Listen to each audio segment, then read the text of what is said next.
Salamat sa electric fan. Thank you, Sister Jo. So, ganda nung testimony ni Brother Gang. Talagang bawal daw mapagod sa Panginoon. Tama naman kasi, ang Lord hindi napapagod kahit patuloy tayo nagkakasala. Patuloy niya tayong pinapatawad. Paano kaya kung mapagod nga ang Lord sa atin? Sa kaya tayo pulutin, ano? Pero salamat dahil may Lord na laging malakas para, kumbaga, tayo, i-saturate tayo. So, ngayon sa umagang ito yung ating pag-aaralan, The Truth Will Set You Free. So, mga kapatid, inaanyayahan ko po kayo tumayo at tayo po'y manalangin. Pasensya na po kasi galing po ako sa sakit. Kaya medyo ganito yung Makapangyarihan Diyos Ama, maraming salamat Lord sa umagang ito, Panginoon. Nagpapasalamat kami Lord sa dakila mong pag-ibig, Panginoon, sa bagong araw, Panginoon, na meron kami, Panginoon, sa buhay namin ito. Lord, narito po kami, Panginoon, sa iyong panambahan upang mag-aral na iyong salita, Panginoon. Dalangin namin, Lord, na gawin mo matabang lupa ang aming mga puso, Panginoon.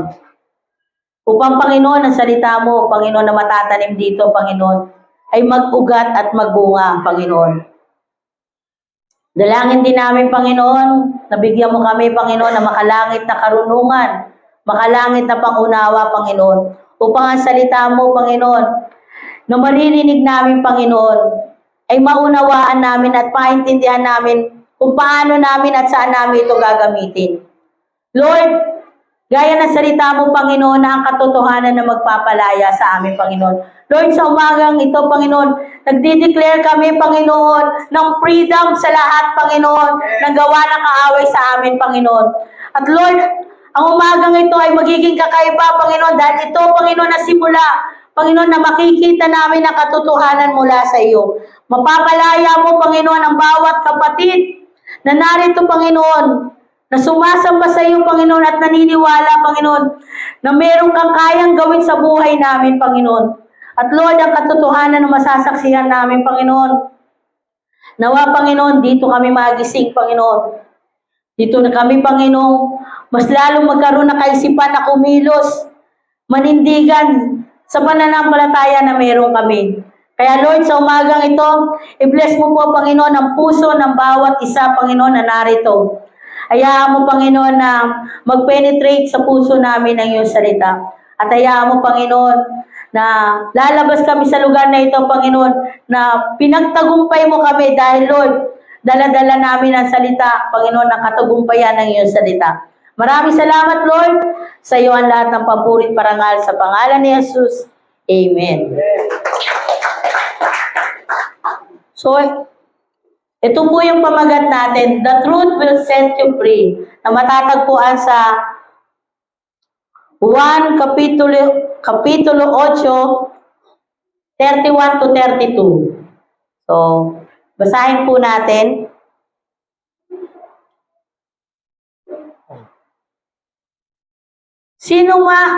Sinabi naman ni Jesus sa mga Hudyong naniniwala sa Kanya, kung patuloy kayong susunod sa aking turo, kayong may tunay na mga alagad ko. Makikilala ninyo ang katotohanan at ang katotohanan ang magpapalaya sa inyo. So, last week po, yung first week po ng ating month of May, si Pastor Bal po ang tumayo dito at shinare niya po sa atin yung the promise of freedom. No? At tinalakay din niya yung the 7 great I am ng Panginoon Jesucristo. So, doon pa lang po, makikita natin yung mga katotohanan na gusto ng Panginoon na matuklasan natin.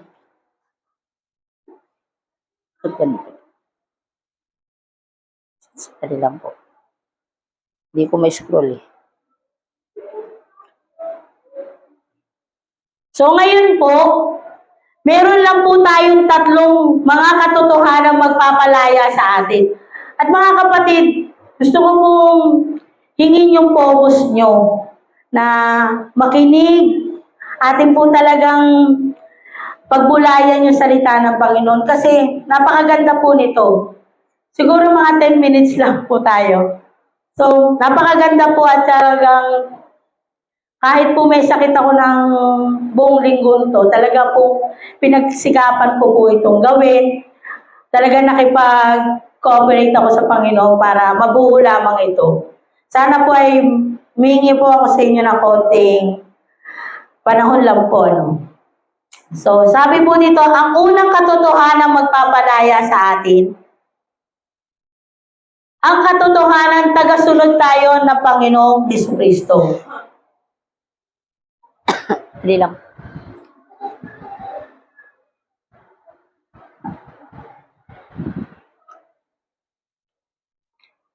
Ito po yung unang katotohanan na makikita natin. Pero bago po ito, meron lang po akong gustong tanong sa inyo. Kasi ang pamagat po natin ay, the truth will set you free. Bakit meron pang katotohanan na magpapalaya sa atin? Kung pinalaya naman na tayo ng Panginoong Jesucristo. At saan? At saan dala po.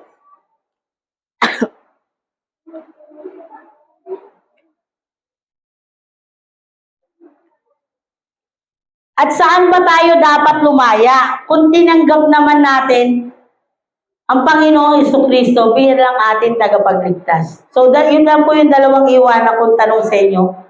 Bakit may katotohanan pa magpapalaya sa atin kung pinalaya na tayo ng Panginoong Jesucristo?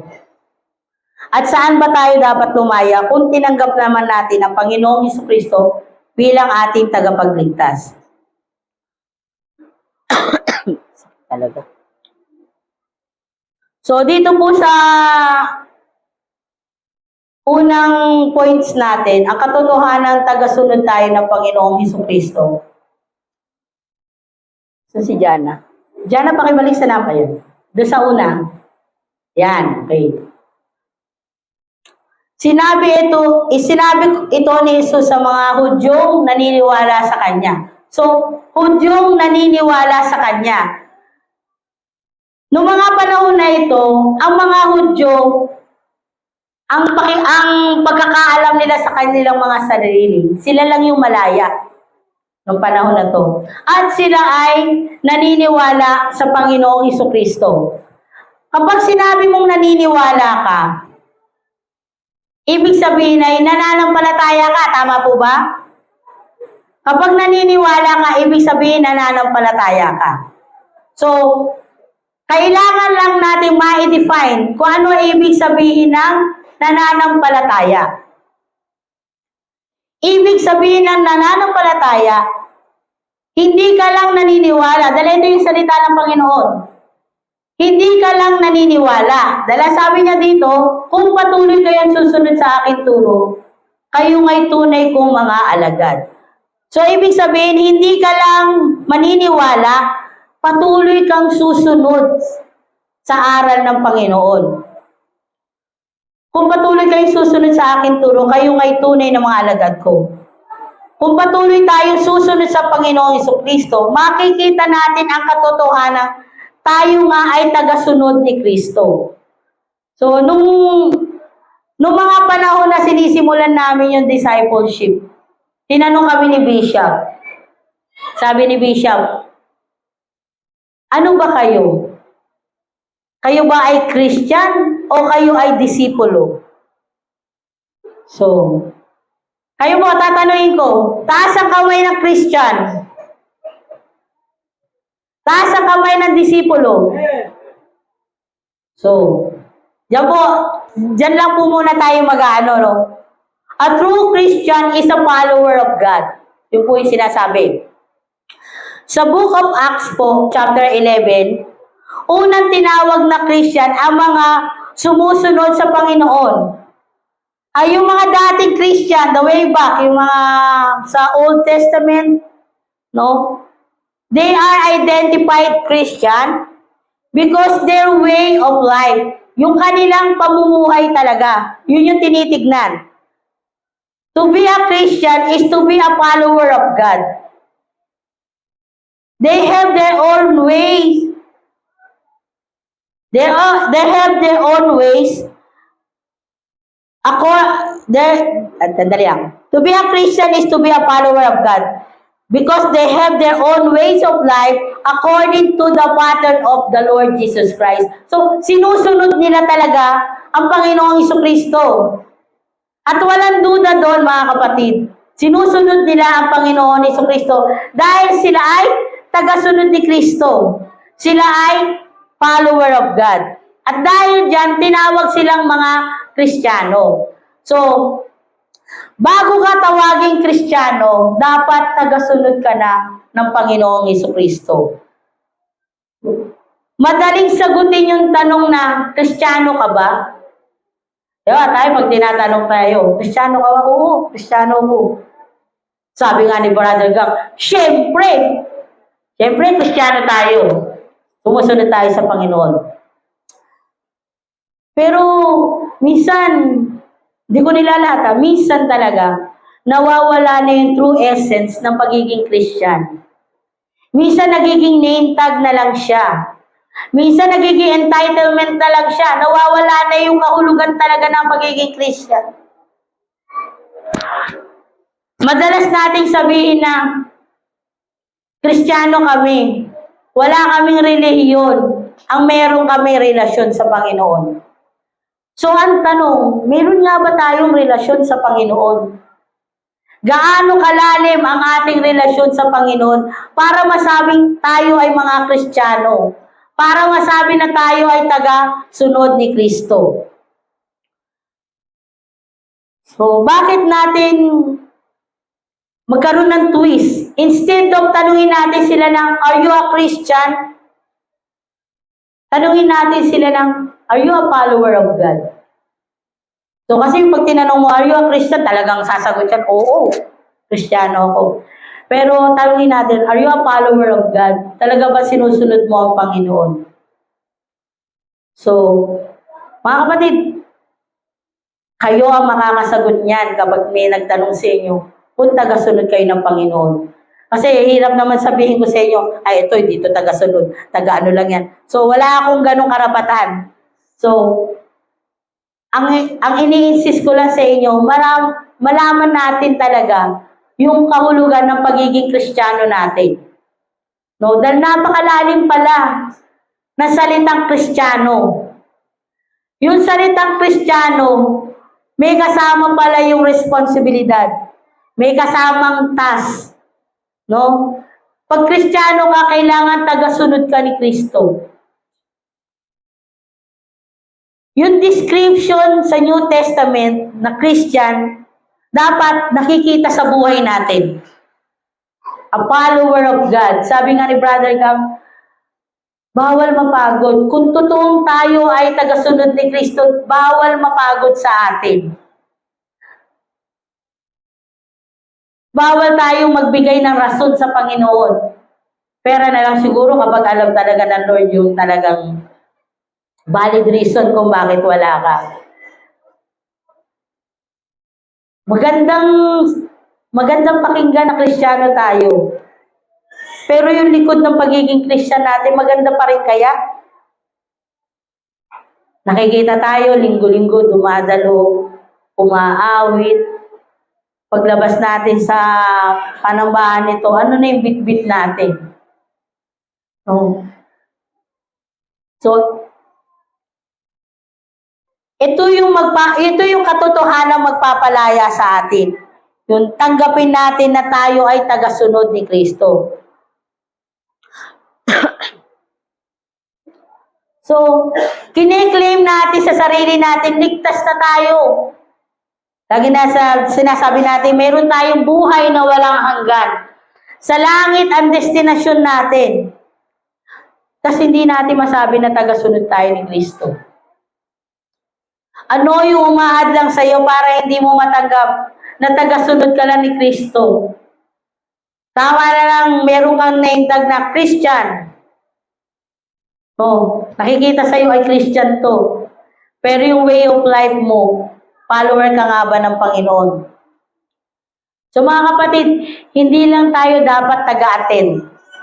Hindi lang tayo dapat pangparami lang, no? Hindi tayo dapat na taga-kinig lang. At hindi rin tayo dapat taga-tanim lang, yung tinatamnan lang na salita ng Lord. Dapat taga-ani rin tayo mga kapatid. Dapat nag-aani rin tayo. Kung paano naghahasik ang Panginoon, dapat tayo bilang follower ng Panginoon, dapat naghahasik din tayo sa iba para maaani rin natin sila. At yun ang trabaho ng pagiging Christian. Yun yung responsibilidad ng pagiging Christian. Hindi yung laging nasa church. Hindi yung laging present. Hindi yung laging sa tuwing may gawain nandito. Pero pag uwi, nakakalimutan na natin kung ano yung task natin. Nakakalimutan natin kung ano yung dapat nating gawin. So, mga kapatid, meron lamang po ako ikukwento. Ito ay kwento ng dalawang magkapatid na nagbakasyon sa kanilang lola. So, pagdating nila doon sa bahay ng lola nila, tuntua yung lola. Sabi ng lola, sige mga po, dito lang muna kayo at bibili ko ng pagkain natin. So, yung dalawang bata, naglalaro, yung bunsong kapatid, nabasag niya yung base ng lola. So, ang ginawa niya, nung nabasag niya, pinulot niya agad. Nilagay niya sa isang plastic at itinago niya. Kaso, nung itinatago niya na, nakita siya ng panganay. Sabi ng panganay, nabasag mo yung base ni lola. Isusumbong kita. Pero natakot yung bunso eh. Sabi niya, Kuya, wag. Sabi niya, huwag mo ko isumbong. Lahat ng gusto mo, gagawin ko. Lahat ng iutos mo sa akin, gagawin ko. Sabi niya gano'n. O sige, pumayag yung kuya.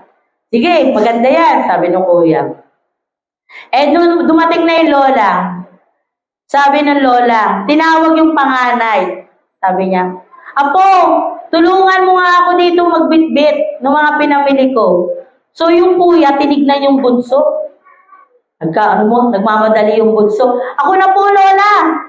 Sabi niya, tinulungan niya yung lola. Tapos nung pagkatapos nung kumain sila, sabi na naman ng lola doon sa panganay, Apo, ikaw na magligpit ng pinagkainan natin. So, tinignan na naman ng panganay yung bunso. Sabi ng bunso, hindi lola, ako na po ang maglilinis. Ako na po magliligpit ng pinagkainan natin. So, hanggang gabi na matutulog na sila,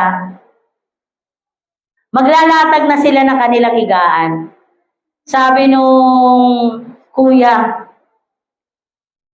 maglatag ka na. Sabi niya gano'n. Sabi nung bunso, ikaw na kasi napapagod na ako eh. Ayaw mo sumunod, isusumbong kita kay lola. So sabi nung bunso, hindi na, ako na yung maglalatag, sabi niya.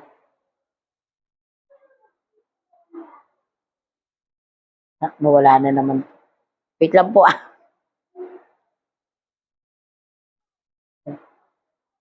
So sabi niya, wag na, ako na maglalatag, sabi na. Hanggang sa kalaliman ng gabi, nag-iisip siya.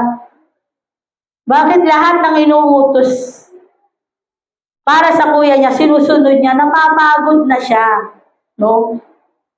So ano yung, ikat ko muna, so ano yung makikita nating aral dito?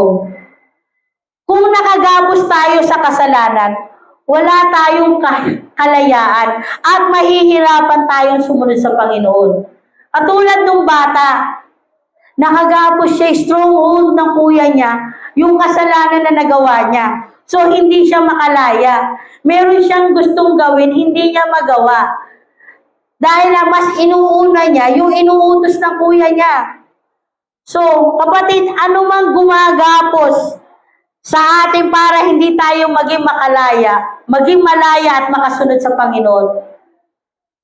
Ngayon yung araw na ito, Panginoon, mga kapatid, parang palayain tayo ng Panginoon dyan. Kung nakagapos ka sa karamdaman, hindi ka ba kayang palayain ng Panginoon? Dahil siya ang dakilang manggagamot.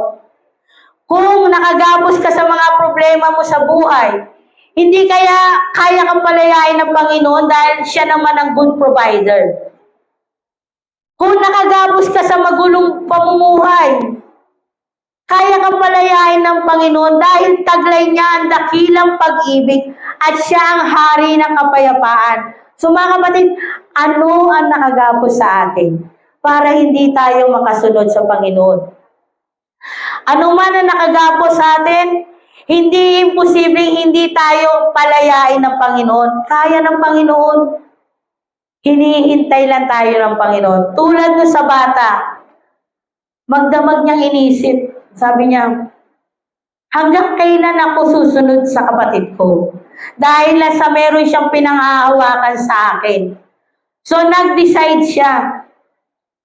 Kakausapin ko si Lola. Sabi niya gano'n. So kinabukasan, nilapitan niya yung Lola. Sabi niya, Lola, may sasabihin ako sa iyo. So nakinig naman yung Lola. Sabi niya, ano yun, Apo? Lola, kasi nabasag ko yung base mo. Lola, patawarin mo ko. Tingin nyo, ano ang ginawa ng Lola? Anong ginawa ng Lola nung humingi siya ng patawad sa Panginoon? Tingin nyo, anong ginawa ng Lola? Nagalit yung Lola? Hindi, joke lang po. So sabi ng Lola, Apo, anong nangyari sa'yo? Nasugatan ka ba? So yun yung reaksyon ng Lola sa kanya. Nag-alala yung Lola kung ano nangyari sa kanya, kung nasugatan ba siya, kung nasaktan ba siya. Pinatawad siya ng Lola. Mga kapatid, ganun din ang Panginoon sa atin. Kapag lumapit tayo sa Panginoon, mas tinitignan ng Panginoon kung tayo ba'y nasaktan. Mas tinitignan ng Panginoon kung ano ang naging epekto nito sa atin. No? Dahil tulad ng Lola, sabi ng Lola, Apo, higit kang mahalaga kaysa sa base. At tayo mga kapatid, higit tayong mahalaga sa Panginoon kahit nasa anumang bagay. So kung tayo, hihingi tayo sa Panginoon na kapatawaran, hindi pwedeng hindi niya tayo malayain. Dahil ang importante sa Panginoon, na tayo ay malaya sa pagkagapos ng kaaway. Yun ang importante sa Panginoon. Hindi importante sa Kanya kung naging maganda ba sa'yo yung mga pagsubok na binigay sa'yo ng kaaway natin. So hindi tatanungin tayo ng Panginoon dahil alam niyang hindi makakabuti sa atin to. Ang tatanungin sa atin ng Panginoon, ano ang nangyari sa atin? Nasaktan ba tayo? Concerned ang Panginoon sa kung ano yung mararamdaman natin kapag tayo ay dinadagil ng mga pagsubok. So, ang katotohanan dito na dapat natin i-confess sa Panginoon kung ano yung mga kasalanan natin. Yun yung sinasabi niya sa 1 John 1:9 na if we confess our sin, He is faithful and just and will forgive our sins and purity us from our all unrighteousness. So, yun yung pangako ng Panginoon sa atin. Ang katotohanan matatagpuan natin ay tayo ay tagasunod ni Kristo. So, tayo ay mga Kristiyanong tagasunod ni Kristo. Bago pa tayo maging Kristiyano, tagasunod na tayo ni Kristo. Kaya pag may nagtanong sa inyo, Kristiyano ka ba? Siyempre. Tagasunod ka ba ni Kristo? Siyempre naman. Kristiyano tayo eh. So, susunod tayo sa Panginoon kahit anong mangyari. Dahil sa pagsunod natin, hindi naman tayo pababayaan ng Lord. Kami nga sa totoo lang, almost 2 months. Talagang yung aking dalawang provider injured. Pero yung provider ko ng Panginoon, hindi kailanman may injure yan. So, siya yung nagpo-provide sa amin. Kaya talagang nakaraos kami. Yung mga bills namin, salamat sa Panginoon, nasa-settle naman namin. Meron lang medyo nalilate, pero nasa-settle pa rin ng Panginoon. Yun yung mahalaga to. Na ipakita ng Panginoon sa amin na kaya niya na kaming itawid sa kung ano mang problema na meron kami. Malalaman yung problema natin, kaya tayong itawid ng Panginoon. So, ano man yung mga problema natin sa nakaraan, magiging kwento na lang yan. Dahil yung kadakilaan pa rin ng Panginoon na makikita sa atin. Pakita lang natin na karapat dapat tayo sa biyaya ng Panginoon. So, number 2, sakit ng lalamunan.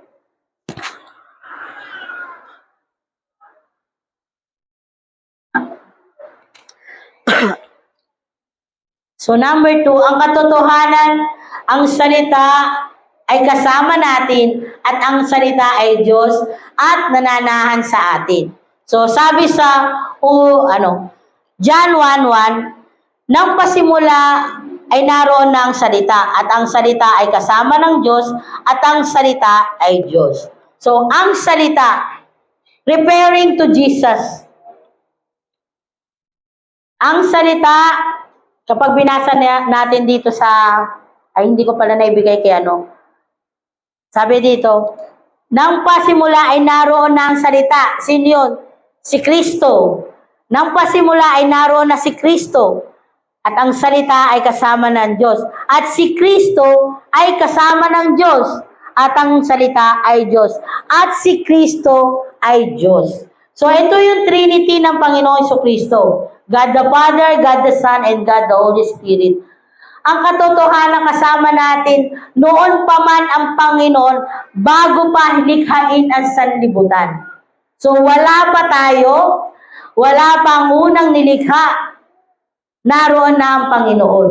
At yun ang katotohanan, wala pa tayo, naroon na ang Panginoon. Sabi sa verse 14, talon tayo, at naging tao ang salita. So, si Jesus pa rin yun.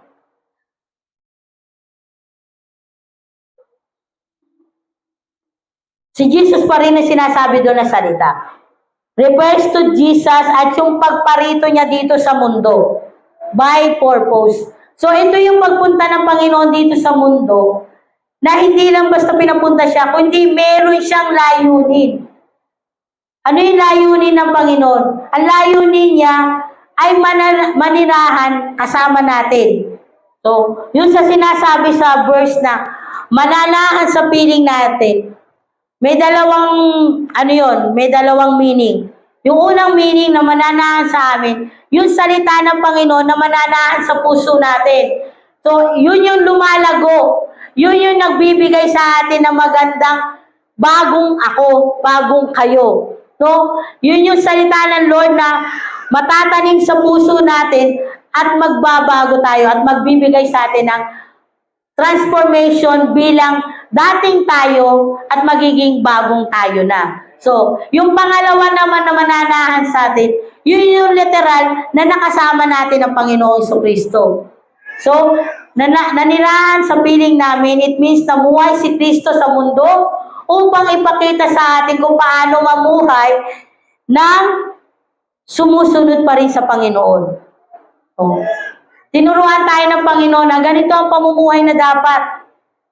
Na kahit nahihirapan tayo, dapat sumusunod pa rin tayo sa Panginoon. So, si Kristo, nang dumating siya dito sa lupa, ipinakita niya ang tamang pamumuhay ng isang Kristiyano. No? Na kahit dinadagil na siya ng mga pagsubok, hindi siya natitinag. Bakit? Sumusunod siya sa Panginoon. Yun yung layunin niya. Yun yung layunin niya. Turuan tayo ng tamang pamumuhay. At tayo dapat bilang tagasunod ni Kristo, dapat nakikita rin natin, ginagawa rin natin yung bagay na ginagawa ng Panginoon. Dapat hindi rin tayo natitinag sa mga pagsubok. Pero dahil tayo, lagi natin sinasabi, sumasablay tayo. Pero sa bawat pagsablay natin, laging nakasalo ang Panginoon sa atin. So, wag lang nating aayan, sumablay na nga tayo, ay magpapagulong-gulong pa tayo. No, kapag nadapa na tayo agad tayo. Huwag tayong masarapan na gumulong-gulong pa. So, yun yung purpose ng Panginoon kung bakit narito. Para ipakita sa atin ang tamang pamumuhay na may Kristo sa buhay, na may Panginoon sa kanyang buhay. So, dumating ang Panginoon dito, hindi bilang isang hari na pinaglilingkuran, kung hindi bilang isang tao. Tao si Lord na dumating dito, na naglilingkod. So, sino yung pinaglilingkuran ng Panginoon? Yung mga lingkod, yung mga taong totoong naghahanap ng Diyos sa kanilang mga buhay. Remember na yung tinawag niya ng mga 12 na disciple niya? Lahat yun, mga kapatid, hindi perpekto. Lahat yun sablay sa buhay nila. Pero anong ginawa ng Panginoon? Hinugasan niya yung mga paa nila. Pinaglingkuran ng Panginoon. Bakit? Dahil gusto nilang hanapin ang totoong Kristo sa buhay nila. So yun ang ginawa ng Panginoon. Pinaglingkuran ng Panginoon Hesus Kristo ang mga disciple na ito. So tayo rin, bilang lingkod ng Diyos, dapat tayo maglilingkod din. Gagawin din natin yung ginawa niya. Maglilingkod din tayo. Pero siguro naman, di na natin kailangan maghugas ng paa, no? Ano na lang gagawin natin? So, yun yung pupuntahan natin sila sa bahay nila. Share natin ang salita ng Lord. Ipapanalangin natin. Ipapanalangin natin pag uwi natin sa bahay, bago tayo matulog, ipapanalangin natin. Hindi natin aalisin sa panalangin natin hanggat hindi natin nawiwin, hanggat hindi natin nadadala sa paanan ng Panginoon. So yun yung gagawin natin bilang mga lingkod ng Panginoon, bilang Kristiyanong tagasunod ni Kristo. So tayo yun. Tayo yung gagawa ng mga kapatid. Nakita namin ang kaluwalhatiang tunay na kanya bilang kaisang-isang anak ng Ama. Siya ang puspos na kagandahan loob at ng katotohanan. So, pumunta ang Panginoong Jesucristo upang ipakita sa atin ang kagandahan loob at ang katotohanan. Siya ang Kristo na ating Panginoon. So, yun yung purpose ng Panginoon. Makilala natin siya bilang Panginoon. Dahil nung time na yun na ang Lord ay nasa mundo, hindi naman siya talaga kinikilala Panginoon. Hindi nila namamanghalang sila. Naalala nyo yung nasa boat? Umabagyo, di ba? Pinatahimik ng Panginoon yung dagat at saka yung hangin. Ano sabi ng mga disciple? Sino to? Bakit pati ang hangin at ang tubig ay sumusunod sa Kanya? Hindi rin nila kasi tanggap na Panginoon Jesucristo ay Diyos. Namamangha sila sa ginagawa ng Panginoon. Bumubuhay ng patay, nagpapagaling na may mga sakit. Ang tawag nga nila, dakilang guro eh. Pero hindi nila talaga matanggap sa sarili nila na Diyos. Until the end ng pagkamatay ni Kristo, doon lang nila natanggap na si Kristo ay ang Diyos. Kasi nagpakita sa kanila no, after 3 days ng kanyang resurrection. So, dahil tayo, hindi lang natin naririnig, hindi lang natin napapanood sa mga TV, hindi lang natin nababasa. Meron tayong namanalim na relasyon sa Panginoon at naniniwala tayo na si Jesucristo ay Diyos. No? Huwag tayo maniniwala sa ibang sekta na, di, messenger lang si Kristo. So, walang messenger ang Panginoon. Hindi uso sa Panginoon ang messenger.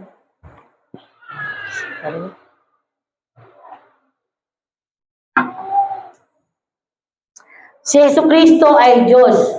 Sa katotohanan na ang salita ay si Kristo at ang salita ay Diyos. Si Kristo ay Diyos. So number 3, asa si Ate Jana?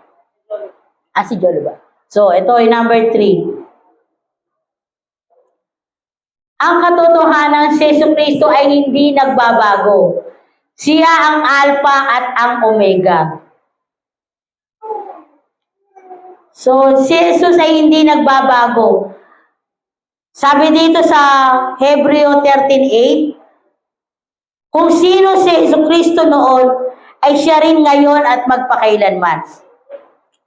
Si Jesus ay hindi nagbabago. Ang kalikasan ng Panginoon Jesus ay hindi nagbabago. Siya ay mapagkakatiwalaan kahapon, ngayon, at magpakailanman. So, siya ay mapagkakatiwalaan kahapon, ngayon, at magpakailanman. Kung yung mga nakaranas ng mga problema noon, pinagtagumpay ng Panginoon. Kung sino ang Diyos nila, yun din ang Diyos natin ngayon. Kaya anuman ang problema na meron tayo, pagtatagumpayin pa rin tayo ng Panginoon. Dahil ang Diyos ay tapat noon, ngayon, at magpakailanman. Kung paano tinanggap tayo ng Lord sa kabila ng pagiging marumi natin, niyakap niya tayo. Katotohanan, hindi tayo tatalikuran ng Panginoon. Yung po ang hindi tayo tatalikuran ng Panginoon kahit gaano pa karumi ang tingin sa atin ng mundo. Para sa Panginoon, kaya tayong linisin ng Panginoon. Sabi naman po sa pahayag 22:13, ako ang Alpha at ang Omega, ang una at huli, ang simula at wakas. Si Jesus ang Alpha at ang Omega ay nangangahulugan ng buong layunin na umiiral simula hanggang wakas. Merong pag-iral sa atin. Merong buhay na inaayos sa atin ng Panginoon. Una at huli, binibigyan din ito ang natatangi at walang hanggang kalikasan ng Diyos na sa pasimula pa lang ay siya na ang pinagmulan ng lahat bago ang daigdig. So, ang Panginoon ang simula ng lahat. Wala pa tayo, nandyan na ang Panginoon. Simula at wakas, nagpapatibay sa tungkulin ng Panginoong Hesus bilang ang lumikha at nagtaguyod sa lahat ng bagay mula sa simula ng kasaysayan hanggang sa katuparan ng kanyang mga layunin. No? Kung may layunin sa iyo ang Panginoon, layunin ng Panginoon ang magtagumpay ka. Hindi ka niya wawasakin. Dahil kung tanggap mo sa sarili mo na may layunin ang Lord sa buhay mo, mga kapatid, ang layunin ng Panginoon sa iyo ay magtagumpay ka. Pagpalain ka, umasenso ka, makalaya ka. Yan ang layunin ng Lord sa atin. Sabi ko nga sa inyo, hindi tayo tatalikuran ng Panginoon. Kahit anong mangyari, lumapit lang tayo, tumawag tayo sa Kanya, hindi niya tayo tatalikuran. Ang bawat kaganapan sa ating buhay ay layunin ng Panginoon. Mula sa Kanyang pagkakatatag hanggang sa katagumpayan ng Kanyang mga plano sa atin. So, itinatag tayo ng Panginoon, ginawa tayo ng Panginoon. Pero ang the end niyan, ang layunin ng Panginoon, yung tayo ay magtagumpay. So, the truth will set you free. So, ito yung tatlong katotohanan. Ang katotohanan, tagasunod tayo ni Kristo. Ang katotohanan, ang salita ay kasama natin. Ang salita ay Diyos at nananahan sa atin. Pangatlo, ang katotohanan, ang Panginoong Hesus ay hindi nagbabago. Siya ang Alpha at ang Omega. Mga kapatid, kung ating hahanapin ang mga katotohanan sa Biblia, marami pa eh. So, marami tayong matatagpuan. Nais ng Panginoon na tayo ay maging malaya. Maunawaan natin ang kanyang layunin at ang kanyang mga kadahilanan sa atin. Nais ng Diyos na maunawaan natin ang katotohanan na tayo ay mula sa Diyos at magtatapos tayo na nasa Diyos pa rin tayo. To God be all the glory, mga kapatid.